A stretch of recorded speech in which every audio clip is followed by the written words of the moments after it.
a la siguiente ponencia, que es a cargo del doctor Ismael Fernando Chávez Díaz. Bueno, conversación estratégica, pilar fundamental en la bioprospección de hongos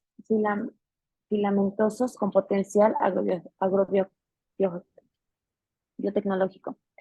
Bueno, un poco de su semblanza. Él es investigador titular en el Centro Nacional de Recursos Genéticos del INIFAP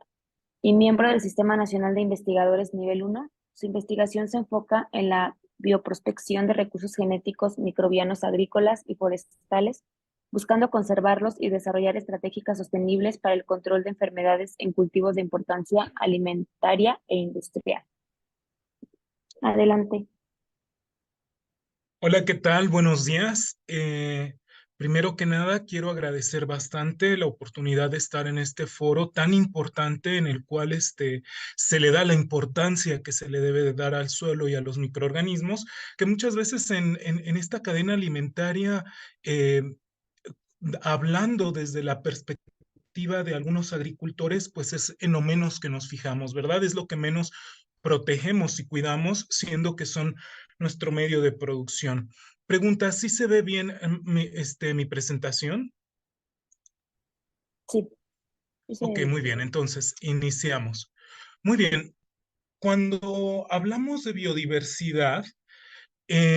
lo podemos hacer muchas veces desde un tenor en el cual hablemos de una forma tan amplia o tan pequeña como nosotros queramos hacerle. Y cuando hablamos de biodiversidad, precisamente nos referimos a todo aquel tipo de seres vivos que se encuentran ya sea en un ecosistema,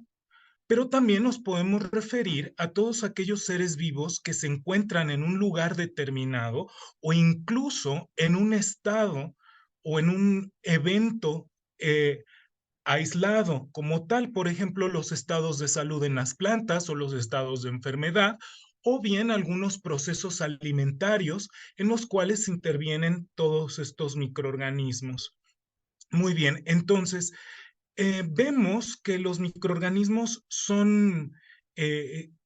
son ubicuos, se encuentran en todos los lugares y están siempre presentes en la cadena alimentaria. Los podemos encontrar en los cuerpos de agua, en el suelo, los podemos encontrar incluso en nuestros alimentos y forman parte bastante crucial de la cadena alimentaria, como pues siendo parte de, de los servicios ecosistémicos, del reciclaje de los nutrientes y en su interacción con las plantas, pues dan el inicio a lo que es la generación de alimentos. También ellos están relacionados con el control de algunas enfermedades, de algunas poblaciones, eh, y en algunos de los casos, pues tenemos que tener cuidado con ellos, dado que pudieran originar algún tipo de problemas en la salud vegetal o animal o incluso con nosotros mismos como seres humanos. Entonces, como les comentaba, los microorganismos son ubicuos, se encuentran en todos los ecosistemas, a donde quiera que nosotros volteemos a ver, los vamos a encontrar y son responsables de movilizar los nutrientes que tienen estos ecosistemas, pasándolos de sus formas orgánicas a inorgánicas y viceversa. Y su actuar impacta directamente a la seguridad alimentaria. Los microorganismos siempre están en constante interacción tanto con el medio, con los eh, componentes inertes del medio como con otros seres vivos y establecen diversas interacciones, las cuales pueden ser benéficas, que son la mayoría, o pueden ser algunas interacciones deletéreas en menor medida, pero que sirven para equilibrar poblaciones. Este, Como les comentaba, cada sitio y cada caso es particular y cada sitio y cada caso particular como tal eh, tienen diferentes microorganismos asociados, los cuales podemos estudiar, eh, aislar y analizar. Muy bien. Entonces, ¿por qué es importante conservar a esta biodiversidad microbiana como tal? Pues por inicio de cuentas, porque a través de la acción que ellos tienen en el suelo y en los ecosistemas, tienen la capacidad de purificar aire, agua y descontaminar el suelo. Tienen la capacidad de producir ciertas sustancias que mejoran la calidad nutritiva de los alimentos, que incluso pueden conservarlos o intervienen en los procesos de la rizósfera, los cuales dan paso a los alimentos y que precisamente pues mejoran nuestro bienestar o calidad de vida. Como les decía, intervienen en los procesos de producción de alimentos y también la acción que ellos tienen directamente al regular eh, los procesos de incorporación de materia orgánica en el suelo, pues permiten que el suelo tenga una mayor retención de agua y, y intervienen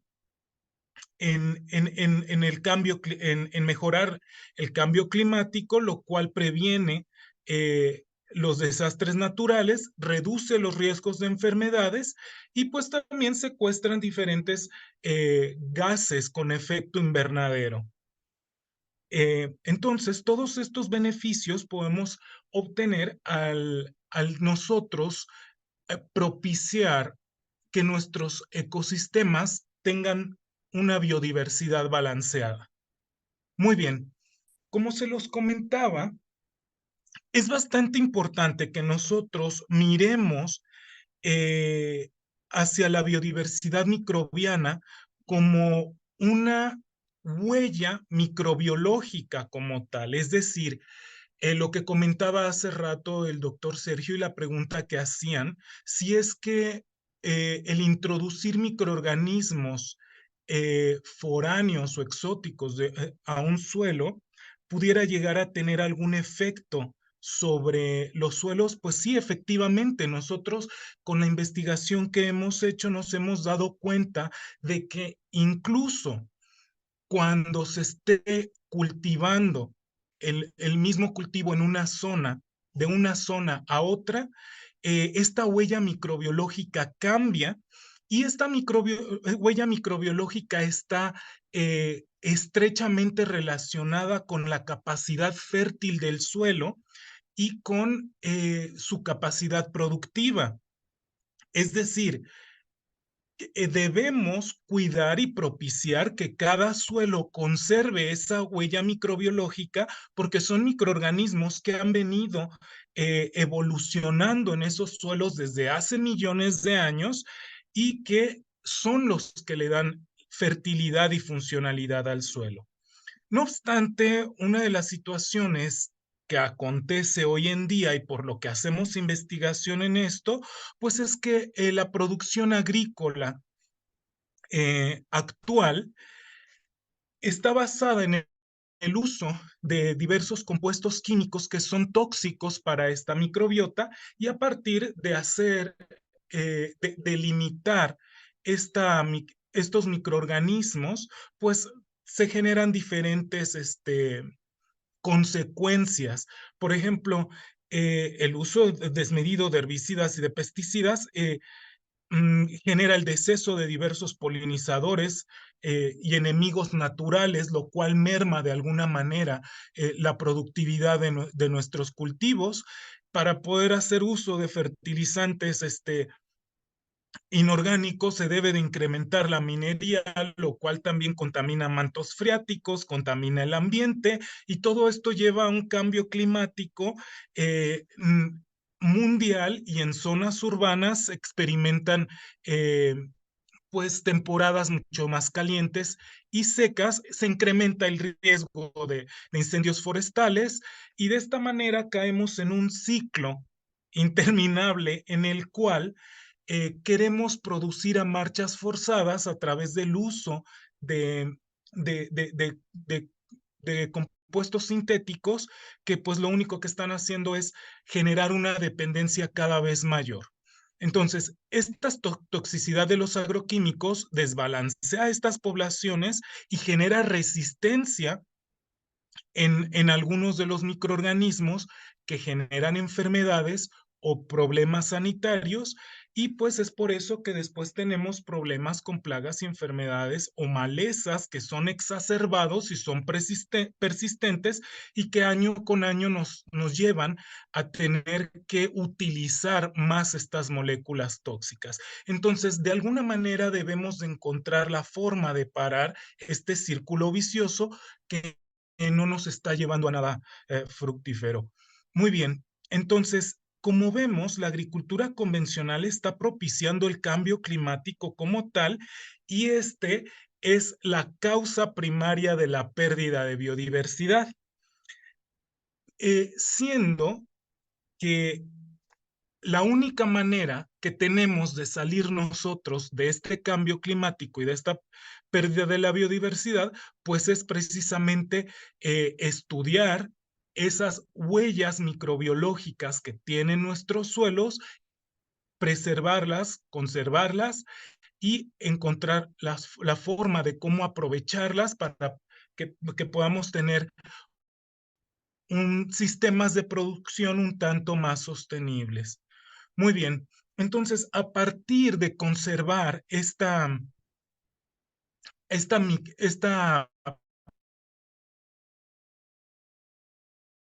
biodiversidad viables y costo efectivas de conservación y aprovechamiento de los recursos genéticos. Eh, muy bien, entonces la ONU como tal, en la Agenda 2030, precisamente eh, basa el desarrollo sostenible en diferentes estrategias o diferentes metas que los países deben de cumplir, y nosotros nos centramos, en nuestra investigación se centra precisamente en acciones por el clima y en conservar la vida de ecosistemas terrestres. Cada una de estas acciones podemos ver que está basado en el esquema de metas de Aichi para la diversidad biológica. ¿Cómo lo vemos? Pues, por ejemplo, tenemos el objetivo 13, en el cual se sugiere que se deben de aportar medidas urgentes para el combate del cambio climático y sus efectos, y este objetivo número 13 está basado en que generemos valores de la diversidad biológica que se integren a nuestra sociedad, que evitemos la pérdida de hábitats, de hábitats para esta biodiversidad, que generemos ecosistemas menos vulnerables al cambio climático, que propiciemos los servicios ecosistémicos a partir de la biodiversidad y que restauremos y generemos resiliencia en estos ecosistemas para de esta manera tener diferentes estrategias y planes de acción que nos permitan mantener esta biodiversidad, aprovecharla y mantener la productividad de nuestros ecosistemas. Muy bien, entonces, basado en esto, el gobierno mexicano, un tanto antes de que se generara de que se diera por vigente esta, eh, esta agenda 2030, pues surge por parte del gobierno mexicano el Centro Nacional de Recursos Genéticos, el cual se propone como un componente central del Sistema Nacional de Recursos Genéticos, el cual tiene el propósito de conservar de una manera apropiada y sistemática colecciones de germoplasmas en los cuales se incluyan semillas, plantas, tejidos, células somáticas, gametos, embriones, ácidos nucleicos y microorganismos, a manera de una reserva estratégica en donde se conserven para en un futuro hacer aprovechamiento de ellos en forma de mejoramiento e investigación, y hacer un uso racional de estos recursos genéticos en beneficio de la sociedad. Y mantenerlos preservados en caso de que ocurra un evento catastrófico, pues tener acceso a restaurar estos recursos genéticos, asegurando la sobrevivencia de la humanidad. Muy bien, entonces los objetivos estratégicos del CNRG precisamente son preservar y proteger los recursos genéticos de importancia para México y para el mundo, contribuir y propiciar su uso ordenado y racional, apoyar las acciones de colecta, caracterización, potenciación y uso y preservación del Sistema Nacional de Recursos Genéticos y promover la importancia de la conservación de los recursos genéticos mexicanos a través de diversas políticas agroalimentarias. Y a su vez acercar todo este conocimiento a la población de México. Muy bien, entonces el Centro Nacional de Recursos Genéticos se divide en 4 áreas, que es el área agrícola y forestal, el área de ADN y genómicas, el área de recursos genéticos pecuarios y acuáticos y el área de recursos genéticos microbianos, en la cual pues yo contribuyo y estoy adscrito. Muy bien, entonces el tipo de germoplasma que reserva el Centro Nacional de Recursos Genéticos pueden ser semillas, tejidos vegetales y plantas, semen, óvulos, embriones, larvas, células somáticas, cepas microbianas y ácidos nucleicos. Para conservarlos, el centro cuenta con cámaras frías a menos 18 grados centígrados con un volumen total de 746.4 metros cuadrados, en el cual se encuentra un sistema de anaqueles móviles de alta densidad con una capacidad estimada para almacenar 373,000 accesiones de semillas. También cuenta con tanques de preservación en nitrógeno líquido, los cuales tienen una capacidad de contener hasta 90,000 muestras cada uno y se tiene una capacidad real de 600,000 muestras, ya sean de semen, embriones, ovocitos, larvas y líneas microbianas. Asimismo, se cuenta con cuartos fríos para la preservación de plantas in vitro bajo condiciones de mínimo crecimiento. Se cuenta con 2 de estas cámaras destinadas para especies tropicales y 2 para especies templadas, con un volumen total de 396 metros cúbicos y con capacidad estimada de mantener un total de 198,000 plantas. Muy bien, entonces, algunos de los reconocimientos que tiene nuestro CNRG, o Centro Nacional de Recursos Genéticos, es que tenemos la acreditación por parte de la Entidad Mexicana de Acreditación en la norma 17025, en la cual podemos hacer diferentes ensayos de evaluación de calidad física y fisiológica de semillas, conservación de tejido vegetal por condiciones de crecimiento mínimo, control de calidad de medios de cultivo para gametos y embriones de animales, y evaluación de semen de animales domésticos. También es muy importante mencionar que el Centro Nacional de Recursos Genéticos es la única autoridad única autoridad internacional de depósito, reconocida por la Organización Mundial de Propiedad Intelectual, bajo un sistema de ingreso de muestras bajo el Tratado de ingreso de accesiones bajo el Tratado de Budapest. Es decir, si nosotros tenemos la necesidad de resguardar algún tipo de microorganismo con la finalidad de llevarlo a generar un proceso de patente, lo podemos hacer aquí en el Centro Nacional de Recursos Genéticos, recibiendo un certificado en el cual se protege a ese microorganismo y se protege la propiedad intelectual para la realización de esta de este seguimiento a una patente. Muy bien, entre otros, podemos mencionar algunos otros reconocimientos que tiene el centro, pero creo que estos son los más importantes. Muy bien, entonces, centrándonos un tanto en cuanto a la biodiversidad fúngica de México, tenemos que los hongos levaduras y omicetos eh, tienen un estimado de más de 1 millón de especies en el mundo, de las cuales encontramos 73,000 especies en el suelo. La importancia de estos microorganismos es que son el inicio, ellos se encargan del inicio del reciclaje de nutrientes en el suelo. Y una de las capacidades que los hace de amplio interés es que son descontaminantes por naturaleza. Es decir, a los hongos cualquier tipo de producto o de contaminante o de agente tóxico que nosotros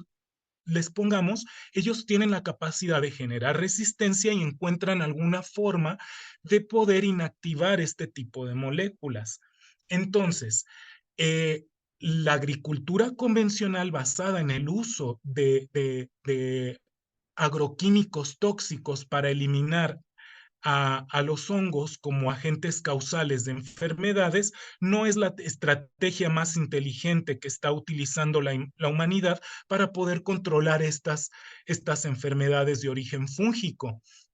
ya que, como dije, eh, ellos, al ser descontaminantes por naturaleza, lo que hacen es tomar esas moléculas y encuentran la forma de degradarlas y de incorporarlas al ambiente. Es por eso que año con año debemos de incrementar las dosis de fungicidas para controlar este tipo de enfermedades con origen fúngico. Siendo así, debemos crear conciencia de que los problemas sanitarios causados por hongos deben de tratarse mediante un enfoque de uso y aprovechamiento de la biodiversidad autóctona de cada lugar. Es decir, cada lugar tiene la capacidad de contener a estos microorganismos que de alguna manera generan una competencia contra estas eh,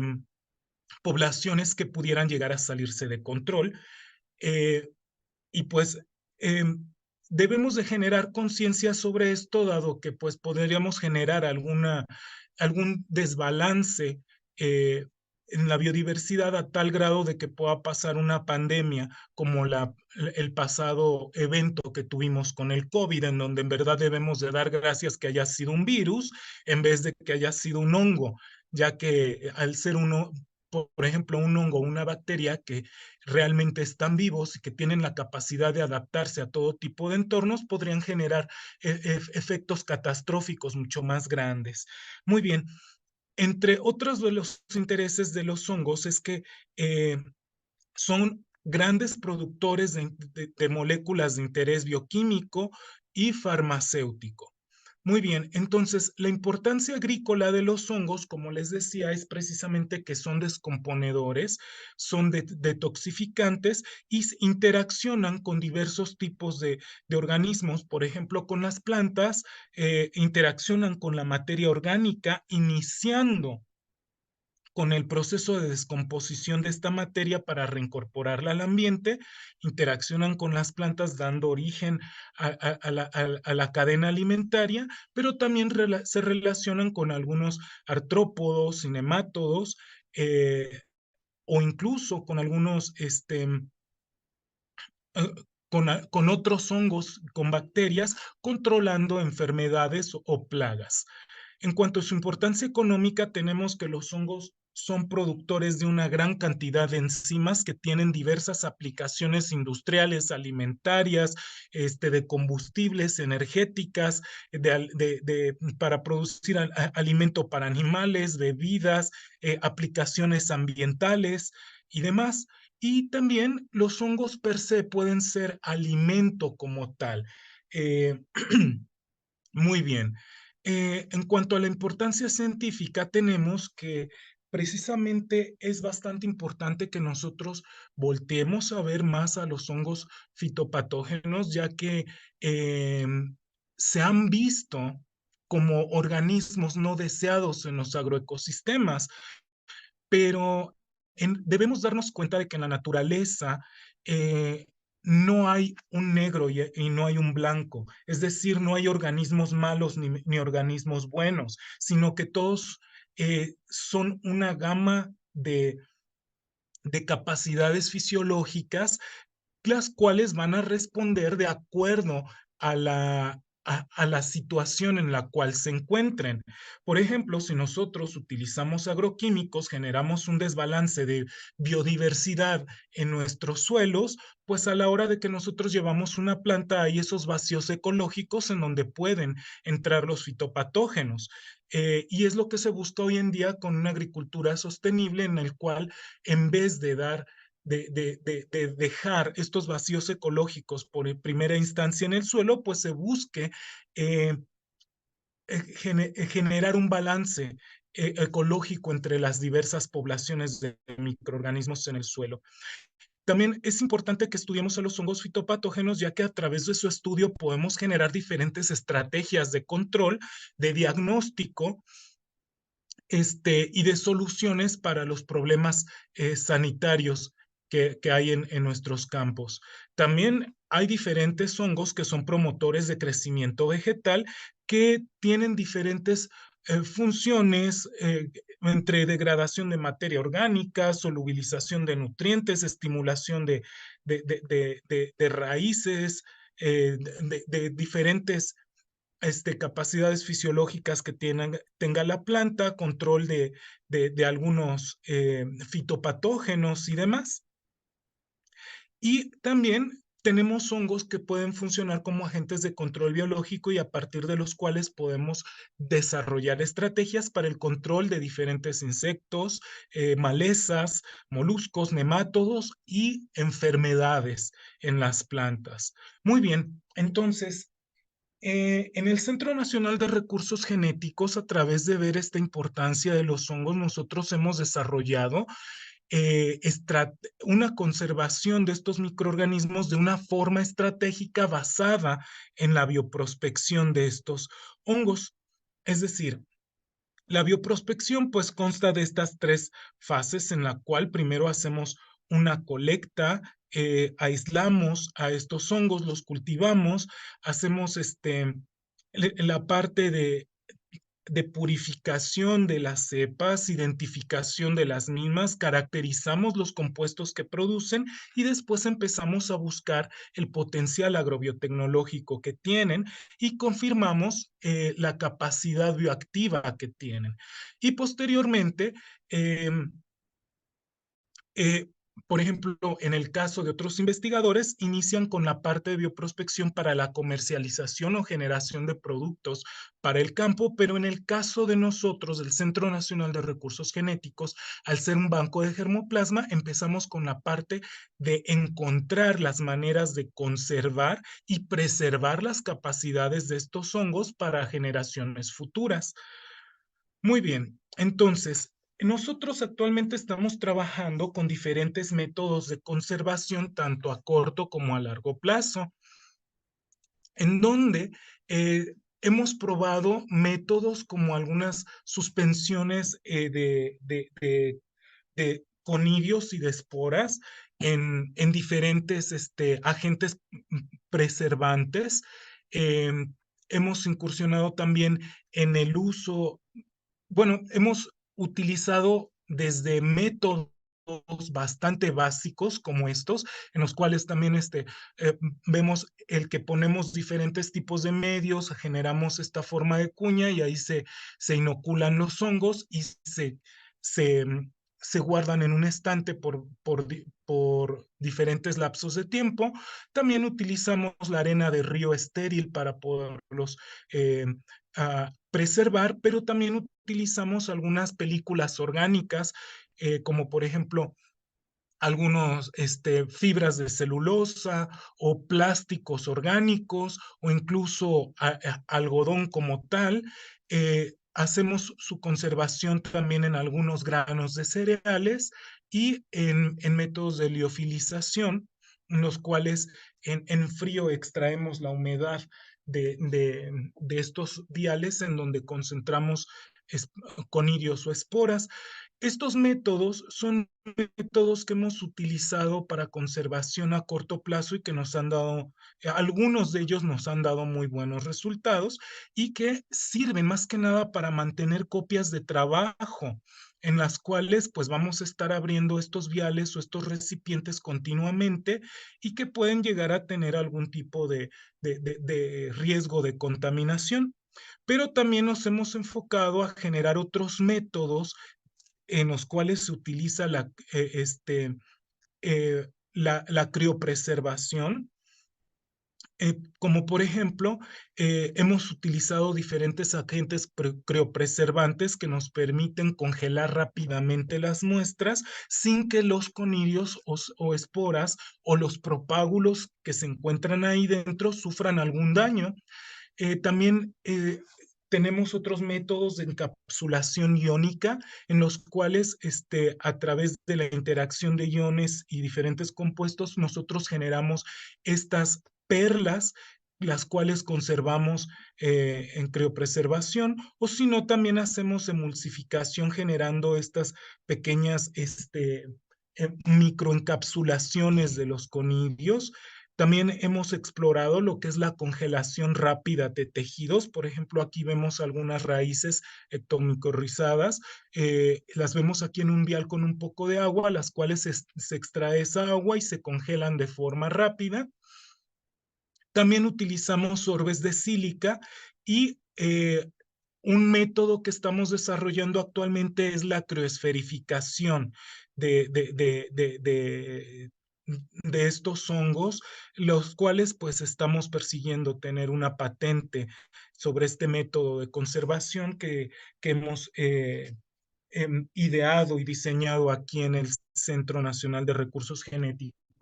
¿Por qué es importante que nosotros exploremos eh,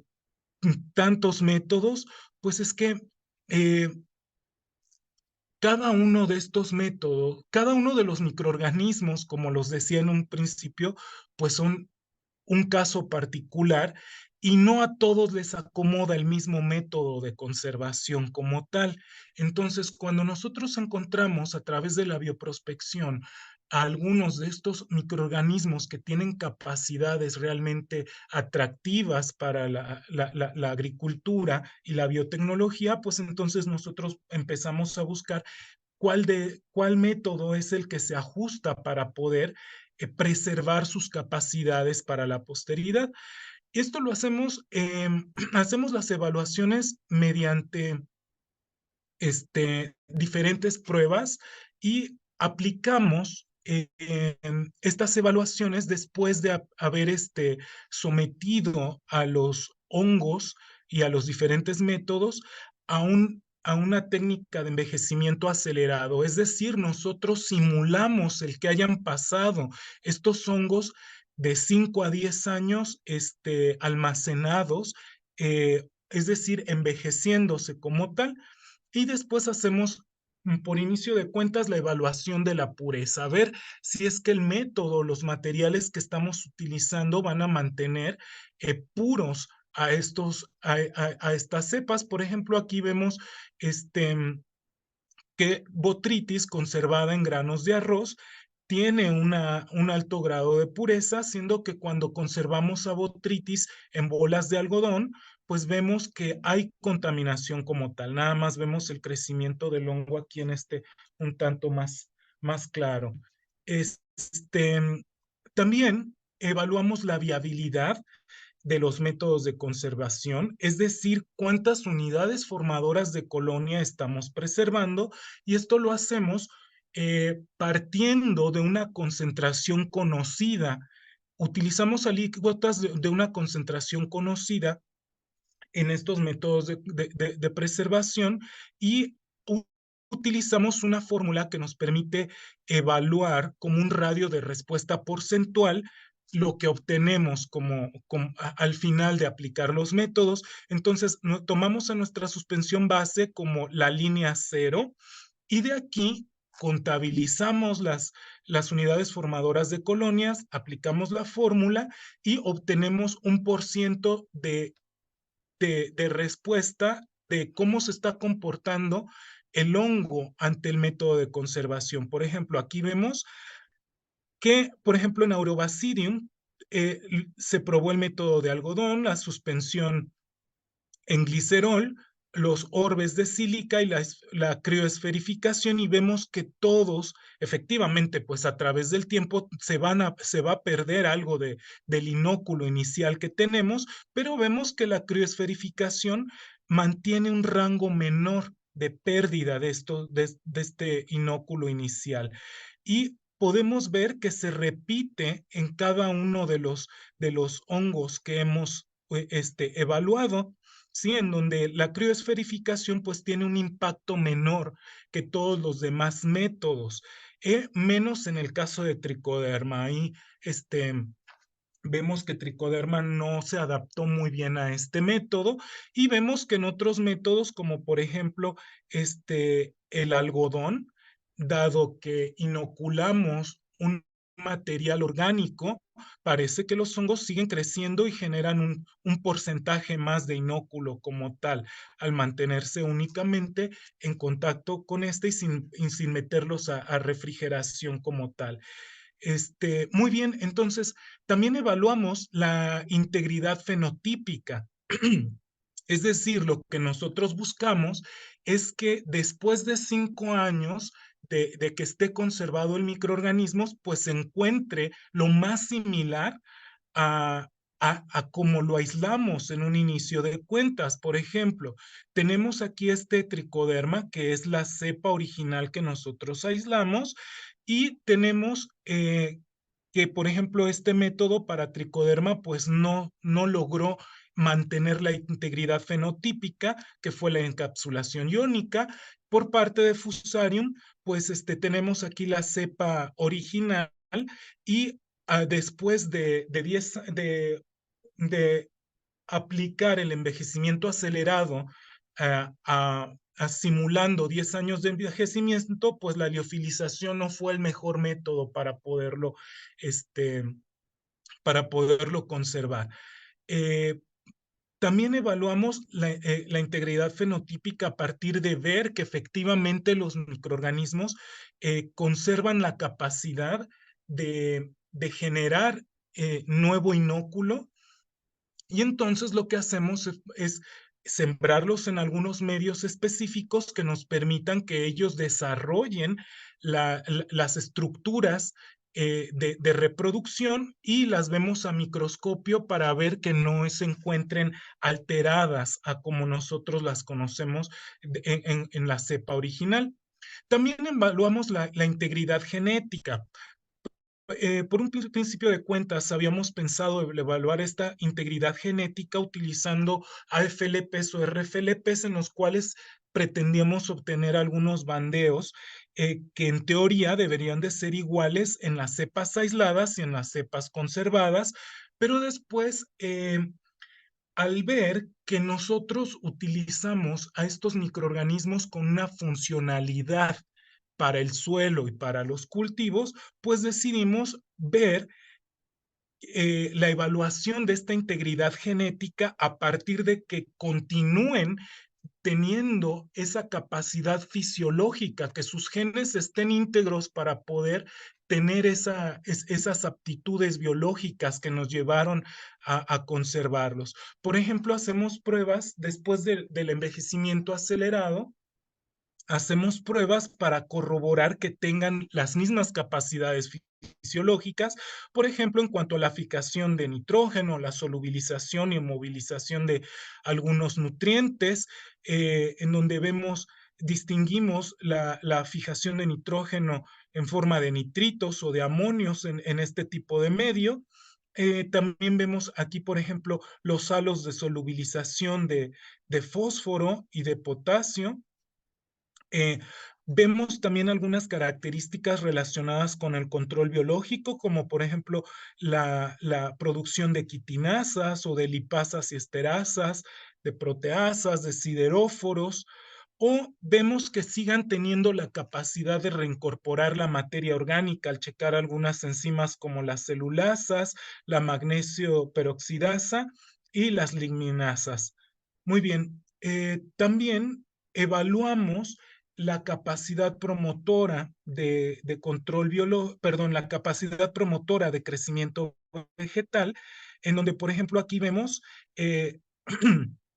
ponemos el maíz en contacto con agua y vemos que efectivamente surge la plántula y demás. Vemos también lo que pasa con los microorganismos a través del crecimiento, a través del envejecimiento acelerado con los diferentes métodos. Por ejemplo, aquí vemos que tricoderma en encapsulación iónica no es capaz de mantener, a los 10 años no es capaz de mantener su capacidad promotora de crecimiento vegetal, pero si lo pasamos por crioesferificación a 10 años, efectivamente el hongo conserva toda su capacidad de promover el crecimiento vegetal en la planta. Asimismo, también vemos que los hongos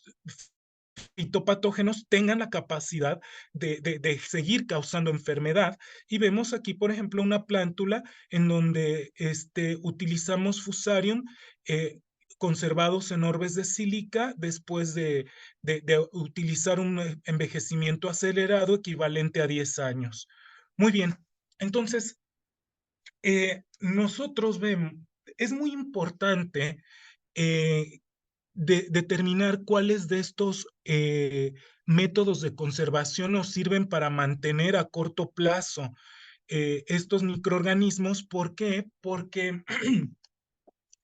eh, efectivamente los métodos a corto plazo son mucho más económicos y los podemos implementar en cualquier laboratorio, en cualquier lugar en donde nosotros estemos utilizando estos microorganismos para un proceso específico.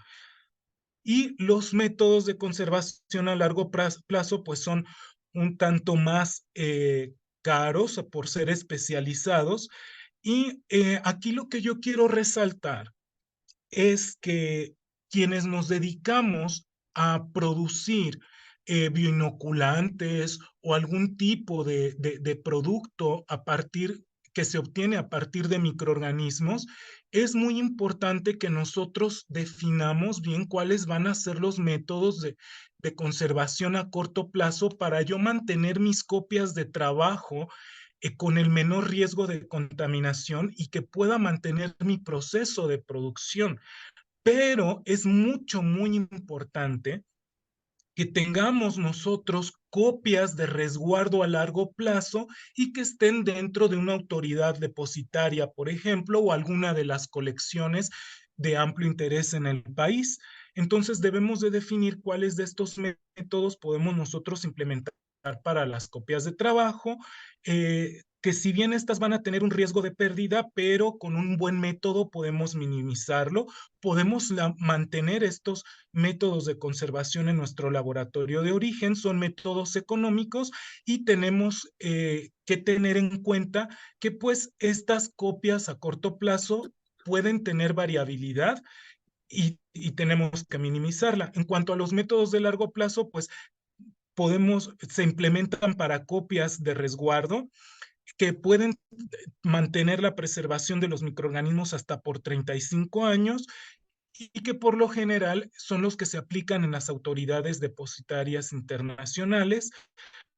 Son métodos bastante especializados que nos ofrecen una garantía de que si yo pierdo mis copias de trabajo o que si veo variabilidad en el microorganismo que estoy utilizando, pues en la autoridad depositaria yo tengo una garantía de que mi microorganismo se va a mantener con las mismas características que yo lo necesito. Muy bien, pues a manera de conclusiones tenemos que los hongos son una parte realmente importante de la biodiversidad que dota de fertilidad a los suelos y alimento a la humanidad. Y debemos de reconocer que cada suelo, cada, cada evento evento o proceso tiene su microbiota nativa asociada y que la debemos de respetar como tal, y es por eso que debemos de recurrir a utilizar microorganismos autóctonos para nuestros procesos de producción. También la conservación de los hongos, el estudio y el aprovechamiento es invertir y abonar directamente al desarrollo sostenible y a la seguridad alimentaria de nuestras regiones y de nuestro país. Y pues también, a manera de conclusiones, quienes trabajamos con microorganismos para desarrollar procesos agrobiotecnológicos, es necesario que nos acerquemos a los especialistas para poder determinar cuál es el mejor método de conservación, ya sea para los diferentes tipos de hongos o a largo o mediano plazo según nosotros, largo, mediano o corto plazo según nosotros lo necesitemos. Muy bien, pues todo este trabajo se desarrolla gracias a un gran equipo que hemos formado la doctora Lili Zelaya y un servidor Fernando Chávez, en donde contamos con dos técnicos actualmente, las técnicos Zoe Reséndiz Venado y Tania Ángeles, y quienes han contribuido a desarrollar estos métodos de conservación han sido ellas y los alumnos Tomás Lares y Andrés Tinajero, eh, y, y otro alumno que se llama Braulio, pero que no quiso salir en la presentación. Y pues eso es todo por mi parte y les agradezco bastante por su atención.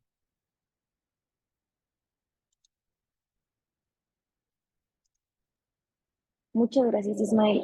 Por aquí tienes una pregunta. ¿Sí? Es, bueno, gracias por tu ponencia, Fernando. Impresionante instituto. No tengo el gusto de conocer su valiosa labor. Mi pregunta es por curiosidad. Y si,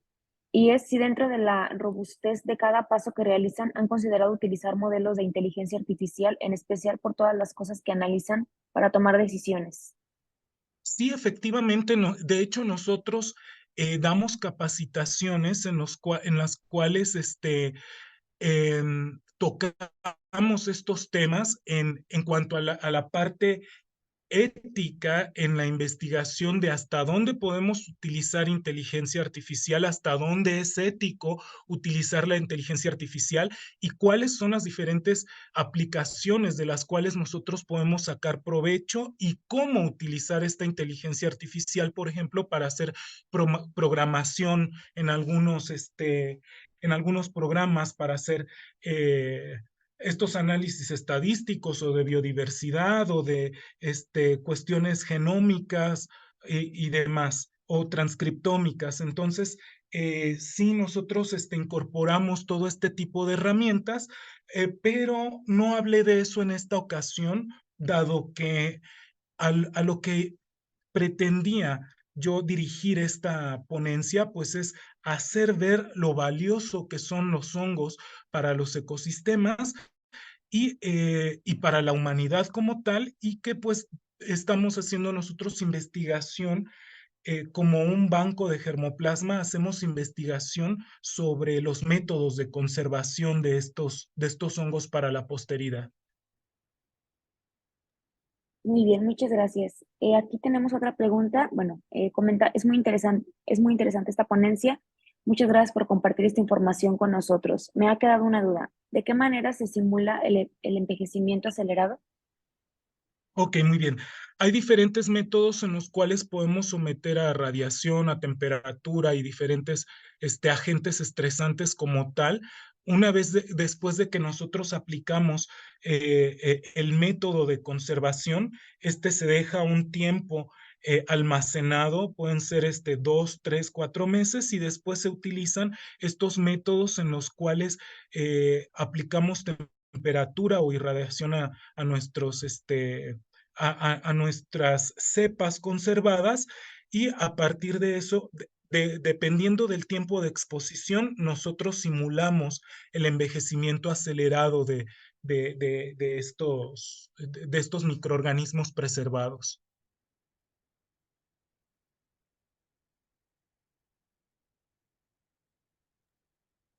Ok, muchas gracias, Ismael, por tu ponencia, por tu participación. Igual a los asistentes por las preguntas. Ya no hay más preguntas en esta ponencia, entonces pasaríamos con la siguiente. Agradezco mucho la oportunidad y pues excelente día para todos.